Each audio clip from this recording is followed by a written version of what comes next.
gay rights, I'm gay. Now, my name is Oscar Conlon Murray. I am playing Mr. Bumble in the production of Oliver, which is going to the Gielgud in December. And we're very excited to be hosting a little panel of lots of very important people who've made Oliver the success it is in Chichester and who will be coming to town. So, let us introduce our panelists. Please put your hands together for Sinead Holmes, aka Nancy.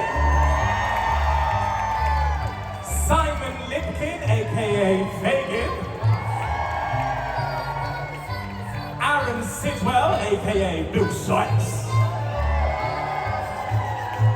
And Les Brotherston, OBE, aka our incredible designer. Hello, my loves. Hi, darling. Hello. Can you hear me? Can you see me?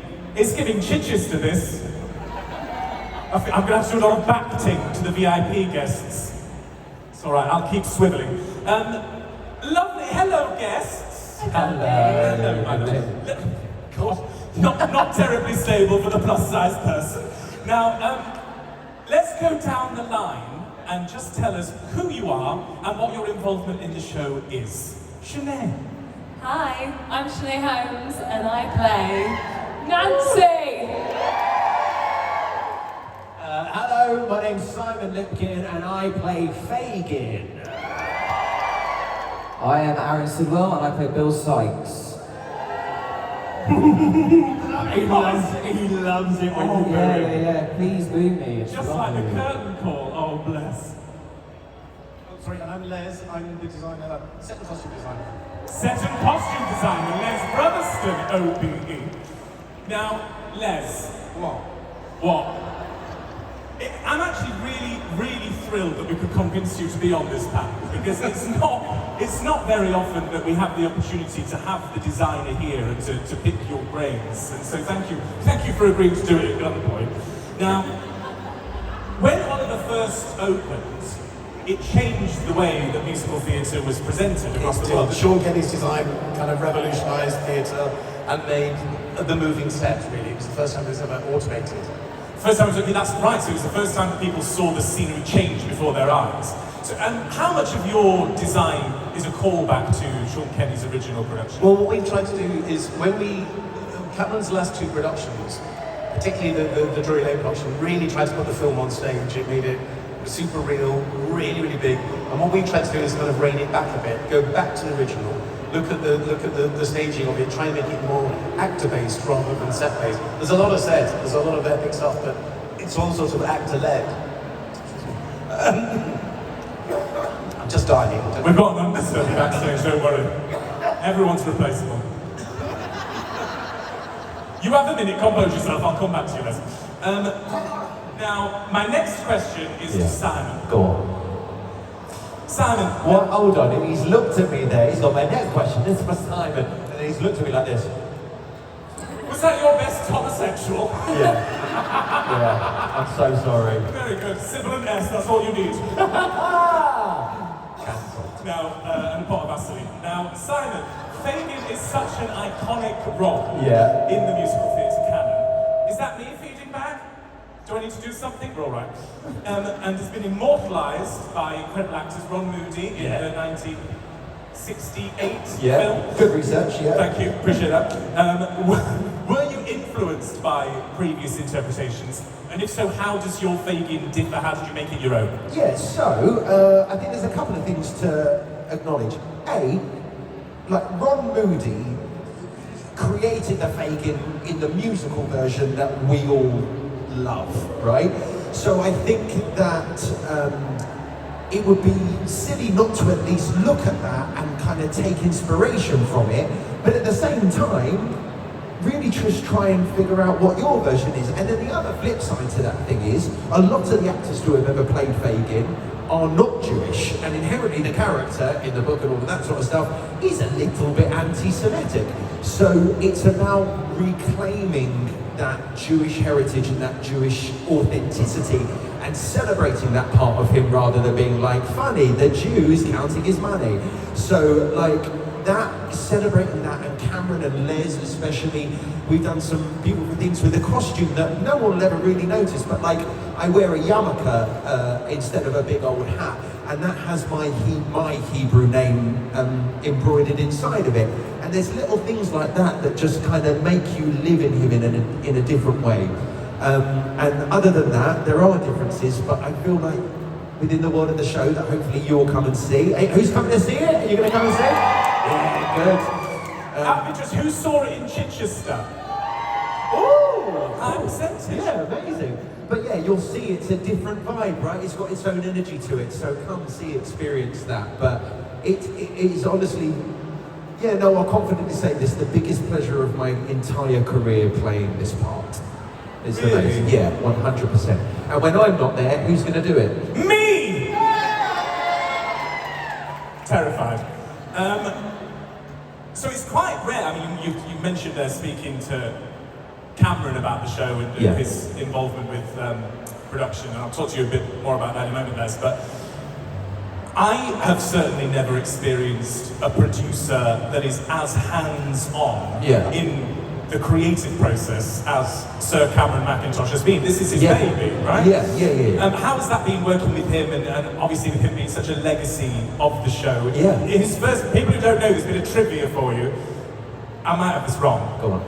Cameron Mackintosh's first theatrical job was as assistant stage manager on the original production of Oliver, Yes. the rights to which he now owns. Yes. Yeah. He fell in love Climb with the this. ladder, people! Fabulous. What's it like working with him? He's quite remarkable, really, because there are a lot of incredible producers, and there really are. But we are so lucky, especially Sinead or Noble United, they're like producers in this country that us care so much about theatre.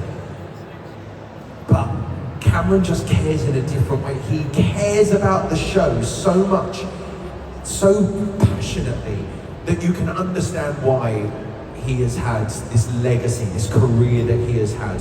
It doesn't matter whether it's the smallest bit of the set at the back of the stage, or hanging 20 foot in the air or something, or what, you know, Nancy's wearing or whoever's wearing. He is over everything and wants to understand everything.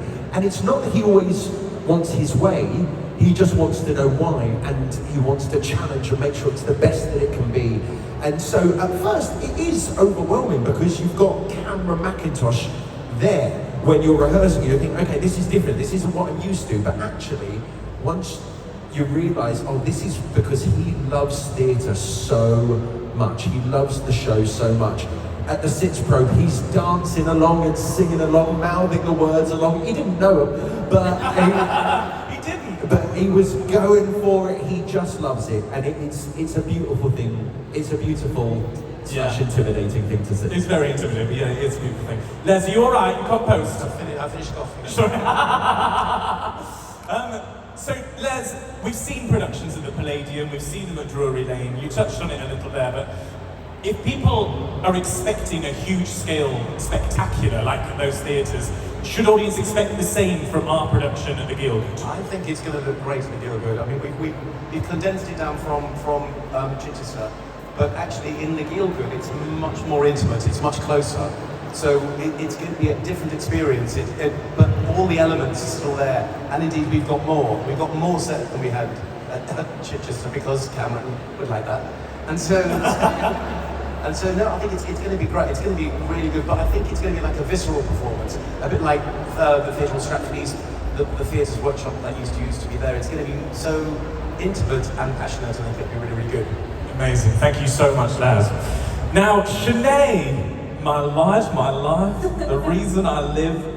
Nancy is such an iconic character, and has again been portrayed by some of the most incredible women in musical theatre and the industry. How does it feel to be stepping into that red dress? Talk us through becoming Nancy. Oh my gosh, not them quoting the TV show. Becoming Nancy is a dream. I mean, my gosh, and it's a dream it's a dream role, it's a role of a lifetime. It is completely iconic. There's not a moment that goes by knowing that we're going to get to do this together in West End. where I don't pinch myself and be like, we're gonna do that. It's gonna happen. It's gonna happen in December. It's an honour. And I remember the fitting, Les. You cried. Yeah, I literally cried. The first time I was fitted into the red dress, I just had a moment of like, I will get teary now thinking about it because it's iconic. Like you said, so many incredible women have played this role, and people love Nancy. If I tell anyone that I've got the part, they're like, oh my God, Nancy, like you love her. I love her as a character, but to step in the red dress was just, particularly for me as a black woman, and I know women of colour have played the role before, but just to see myself in Les's incredible design, it's just amazing. I'm so excited, I can't wait. Oh, that's gorgeous. We're all part of this, we're doing it, team. Gorgeous. And how was the response? Talk to us a little bit about Chichester. How was the response in Chichester, and how do you think that response is going to be matched when we go to the Gielgud? I hope so. Chichester was amazing. I mean, we did the first preview, and I've never heard applause like it. I mean, Simon got like a 5 million hour applause. Yes, we're still working on that Shepherd's Hook. I mean, seriously, it was just for the entire show. I mean, you when you sung "Boy for Sale," I will never forget. I don't know why you're laughing, because he's incredible as Mr. Bumble. He is absolutely out of this world. Yeah, agreed. There are times when Oscar will be singing "Boy for Sale," and the audience aren't meant to applaud because the music continues, but people are applauding. So it's My something dad was in. It's something really special, I think, that we all love. And everyone is sensational. The casting, I think, is really, really special. So I really hope they're going to respond the same at the Gielgud. And I hope that because the theatre is so much more intimate, that people actually will just be completely overwhelmed. They already were at Chichester, and we were pretty much playing to the round, it felt like sometimes. But the Gielgud, yeah, I think it's going to be magic. Yeah. Did that present issues, the fact, Les, that you were designing for initially a thrust kind of arena space, as well as that same production, knowing it was going to transfer into an Edwardian proscenium playhouse? We didn't know. When I was first doing it, we knew it would come to London, but we didn't know what theatre it was. So we were way down the design process when they said it's the Gielgud, and you go, okay. That'll be a squeeze, but no, you'll see, we've rebuilt so much of it so that it's all the same, but yet different. Okay, amazing. Little teaser there. I'm excited to see it. We don't really We don't know either. We haven't got a clue. Aaron, you've been so quiet there in your little hat and moustache.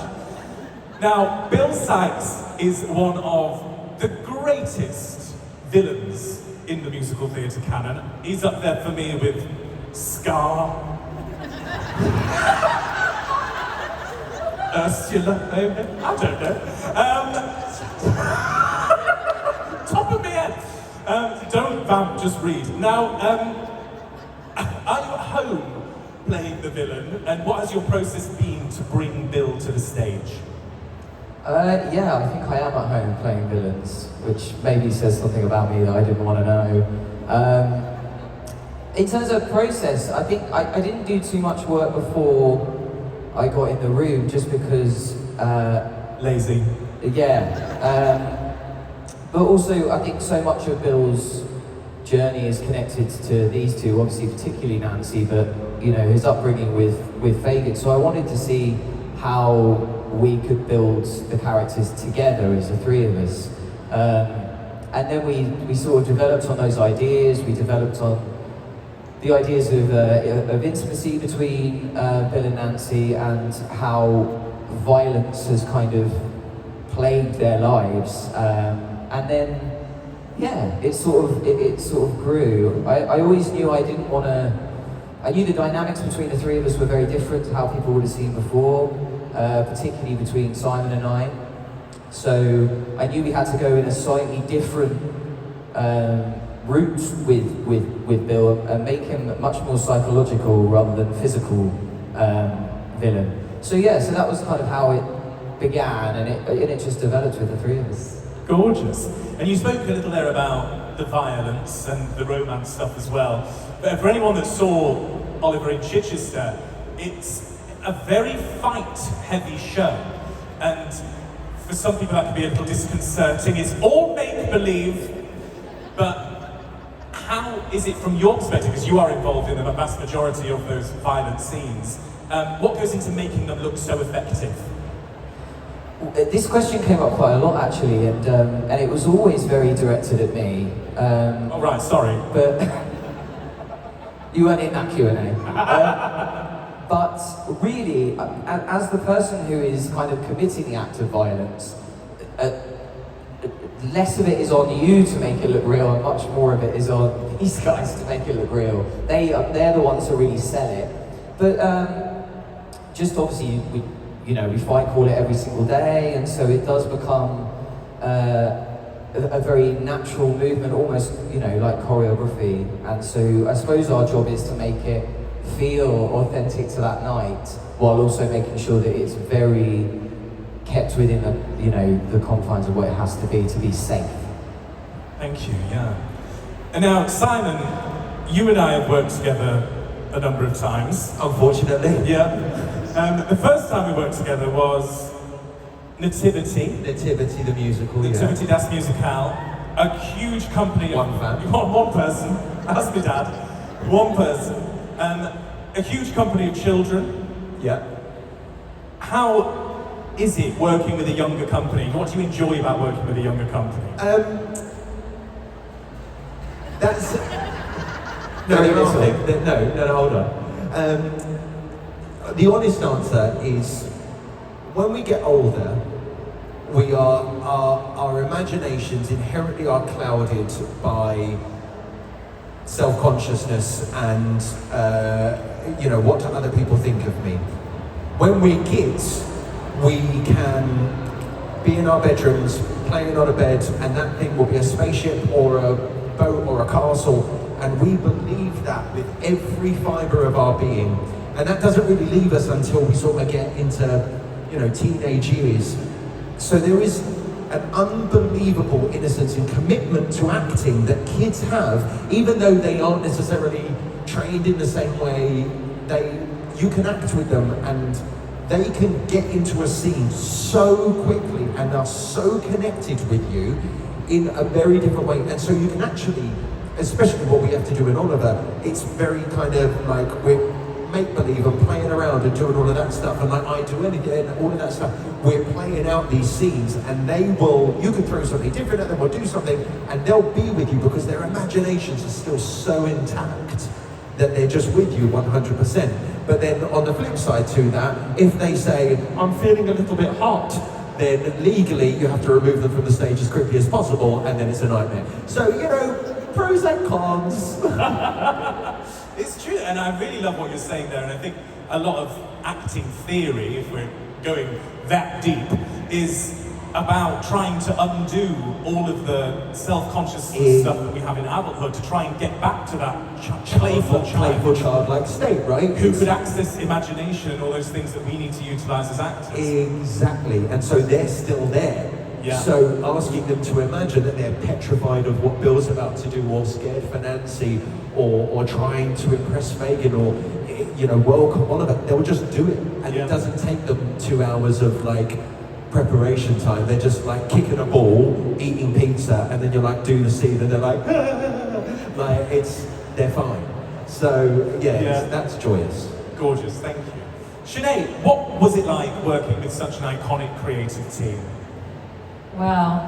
I mean, Matthew Bourne. Round of applause. Matthew Bourne! My gosh!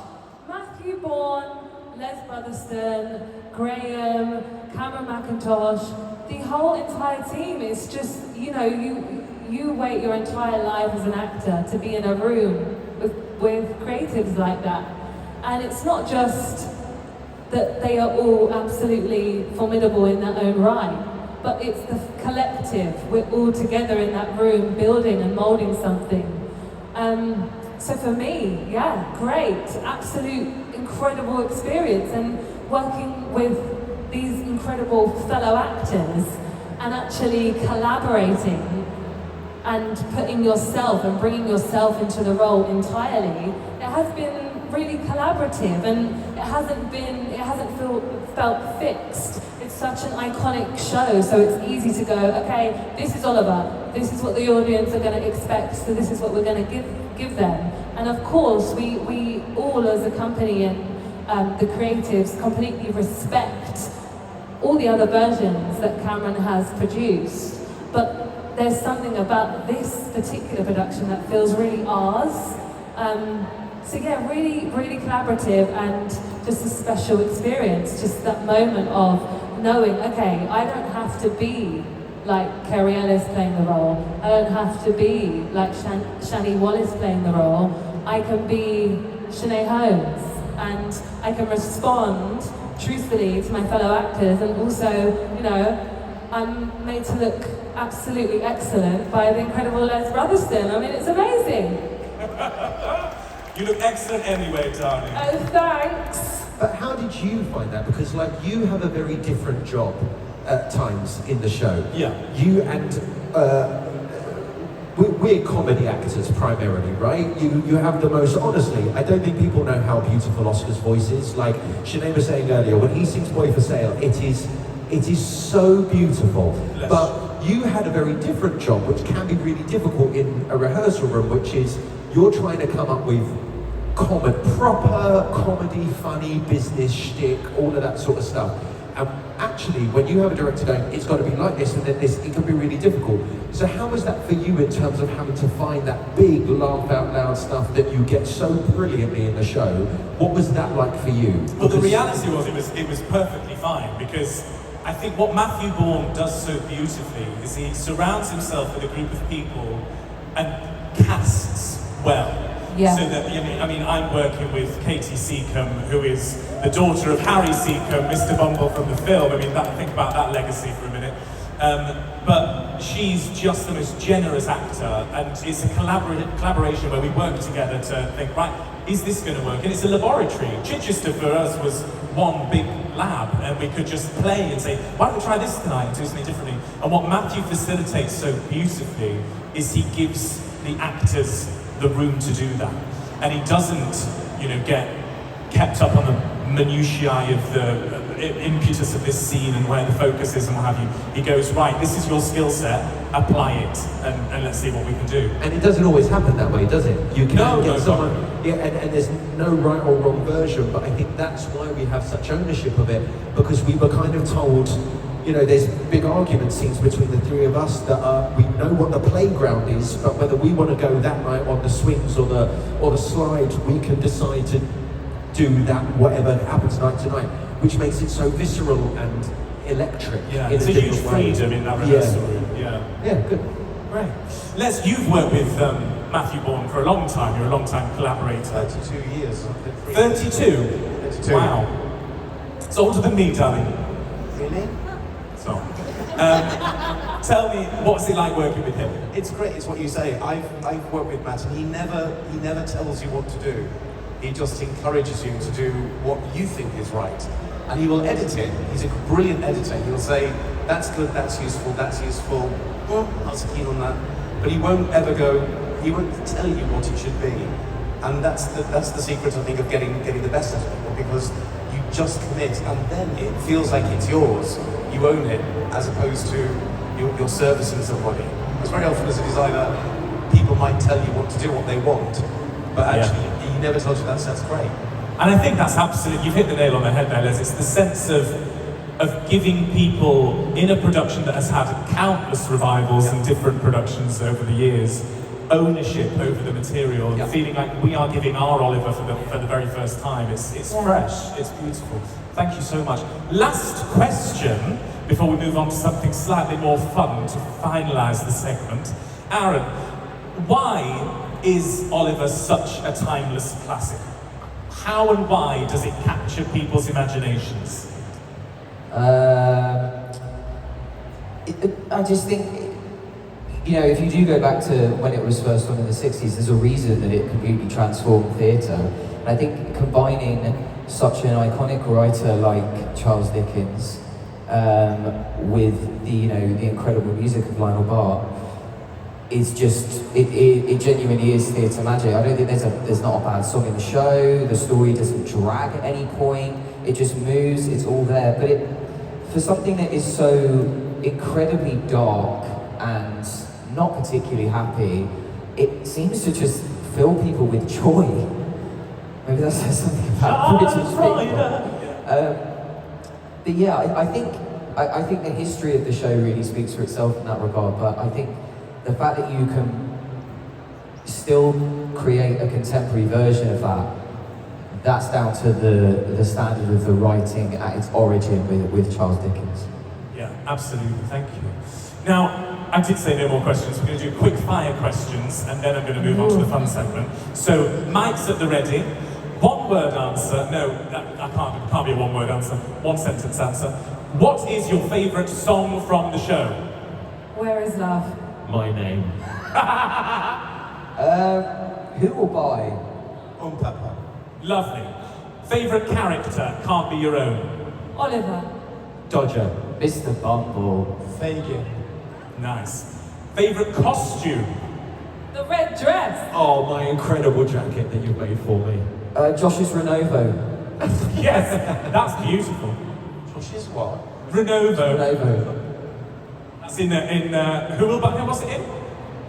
No, Robbery. that's in the robbery. The robbery. The robbery in the back one. Watch out for it. Renovo.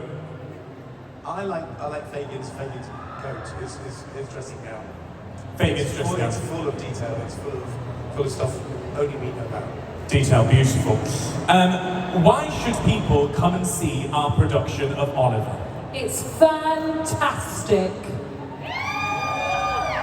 It will help me pay for my wedding. No. Oh! Those who didn't know, Had a ladies break. and gentlemen and those in between, Yeah. Simon's engaged! Who to, Simon? Regina George. Her name is Regina George. Fagin and Regina George. Yeah, Who saw that coupling? Regina. Regina. Hashtag Move Regina. away quickly, move away quickly. Well, that's fabulous. I love that. Yeah. Congratulations. Huge congratulations to Simon and Georgie. Why should people come and see Oliver other than you paying for your wedding? Oh, that was it. That was it. Because it's a classic for a reason. It is the most joyous, heartbreaking experience in a theatre. It will just, yeah, it's beautiful. I don't know, I love it. I saw it when I was a kid and it made me fall in love with theatre, so you should do that as well. Thank you. Aaron? The music. The music. The music. Easy as. The music. Lionel Bart. Les? It's just an epic theatre production. I think it's going to be great. Yeah. Can't wait. Thank you very, very much. Right. Yes, let's big round of applause. Now we have something rather fun. I have written, I don't know how accurate it is, but I have written a little quiz on Oliver for our actors. I had the tannoy off. You had the tanner of the whole time through, I know. So our three actors are going to be asking questions. Les, because you've seen the show more than any of us, I'm going to request that you keep score / adjudicate. So I've created... No, it's questions on the general production of Oliver, on the musical. Got it. It's a bit back. Oh, my shirt's out! No one told me! There you are, love. Are you still enjoying it over here? Now, these questions, Les, you're going to have to keep score. Your buzzer is going to be your character's name. So when I hear Fagin, I come to you. Bill, I come to you. Nancy, I come to you. Are we understood? Yes. Are you ready for your first question? I'm braced. Wow. What? Fagin. Sorry. I have to say your first answer. 42. What? Oh, Douglas Adams. What is the Artful Dodger's biological surname? Fagin. Dawkins. Correct. 1 point to Simon. Question 2. Never even read the book. Yes, you have. I have. Question 2. What did old Sally steal from Oliver's mother? Fagin. Bill. Simon, Gold locket. golden locket is correct. Hate playing these Question games with you. 3. I love quizzes. Question 3. Mr. Bumble names his orphans alphabetically. What surname did he give to the boy before Master Bill. Twist? Fagin. Aaron. In my best Oscar. Swabble. Swabble is correct. Swabble. Question 4. Yeah. Which variety of tree does Oliver sing about in Where Is Love? Oh, Nancy. Sinead. The willow tree. Willow tree! Oh, really good. Very, very good. Okay, and now we move on to quick fire Cockney rhyming slang. Oh. Clean answers only, please. Oh no, I can't answer. Yes, you can. Apples and pears. Stairs. Oh, sorry, I just said the answer. Bill. There's rules There's for a rules. reason, Sinead. Yay. Aaron. Stairs. Stairs is correct. 1 point, thank you, Les. Bees and honey. Oh, Fagin. Nancy. Simon. Money. Money is correct. Borrow and beg. Borrow and beg. Do it one more time. Borrow and beg. No, the way you did it Nancy. It's not the answer. Fagin. You've timed yourself out, no, Sinead? Leg. Simon? A what? Leg. Leg is incorrect. Egg. Egg is correct. Point to Sinead. What are you having? What are you having for your breakfast? Borrow an egg. No, what is it? Borrow an egg. Borrow. But that's longer than egg. It's. Yeah, apple and pears is longer than stairs. They all are. It's not a short egg. It's just I know, but an how egg. long's a Cockney rhyming slang sentence? I don't work here. Satin and silk. Oh, Milk. Nancy. Oh. Milk. Correct. Sinead takes the point. Days are dawning. What? Nancy. Morning. Morning is correct. Oh, Days really are good. dawning. There's a logic to What that. time? Tomorrow, days are dawning. Morning. Your Cockney's as good as my What is that? homosexual. I did only fools and horses for 5 years then. Yeah, it doesn't show. Didn't oh. What? Didn't oat. Didn't alt. Didn't oh. Didn't alt. Didn't oh. Didn't all. Oat. Didn't oat. Didn't oh. Snort. Fagin. Yes. Snort. Thought. Snort. Snort. Snort. Snort. Snort. Oh. So if I went to the bar, Drop all your teeth. Is this how anyone thought they'd be spending their Saturday? if I went to the bar, You paid for this. if I went to the bar and I said, Short. I'll have a pint of lager Yeah. and a Yeah. chaser Yeah. of didn't oh. Oh yeah, Fagin. Beer. You don't order a beer and then a chaser of beer. I don't drink. Didn't oh. It's Don't what do you think it is? Port! Oh. Thank you. Thanks, Vieira. On the floor. Door. Fagin. Door. No. On the floor. Oh, Fagin. Keely Hawes. I wish. And here she is! No, I wish. On the floor, yeah. More. More. No more. No. Careful. On the floor. So if What you. is it? I haven't said Bill. What are you pointing at me? Well, you Well, because answer it. they're all timed We're out. timed I'm telling out. you left. What was it again? One more time, On please. the floor. I'm absolutely on the floor. Oh, Fagin. No. Jesus. Nancy. That's no. You're timed out. Aaron. Ball. Ball. What is it? Poor. Paw. I just said poor. That's my mark. But you said ball. No, I said poor. It's the mics. We're not arguing over the mics process. of bad All diction. right, that's one for Aaron. And then the last one, sausage and mash. Oh. Nancy. Yeah. Cash. Correct. Very, very good. Now, this I have called this section I came last. "Duel for the Gruel" because the winner takes home. That was our opening night gift. And it was. What did you get as pizza? No, never turned up. Now this is a pot of Sainsbury's porridge. There are other porridges available. Porridges? Porridgei? Porridgei. Porridgei. But this, they didn't sell gruel, because it's child cruelty, but this is porridge. Duel for the gruel. Who's going to win? Les Brotherston scores on the doors. Who is our winner? Let's have a round, let's have a drum roll, please. Use your feet. Our winner is... It's going to be Nancy, otherwise known as Sinead. Sinead Holmes! Les, our survey says Sinead Holmes takes home the gruel. Thank you so Huge much for this congratulations. huge honour. I'm so impressed. Now, Oliver is starting taking tickets from the 14th of December. Yes. That's when we open, 14th of December at the Gielgud Theatre. We'd love to see as many of you there as possible. We're very, very grateful for you for joining us today, but hopefully we'll see you. And come to stage door and give us a wave. We'd be lovely to see you then. Till then, thank you so much. I've been Oscar Condamori, aka Mr. Bumble. We have had Sinead Holmes, aka Nancy, Simon Lipkin, aka Fagan, Aaron Sidwell, aka Bill Sykes, and incredibly Les Brotherston, OBE, our designer. Thank you all very much, and we'll see you in December.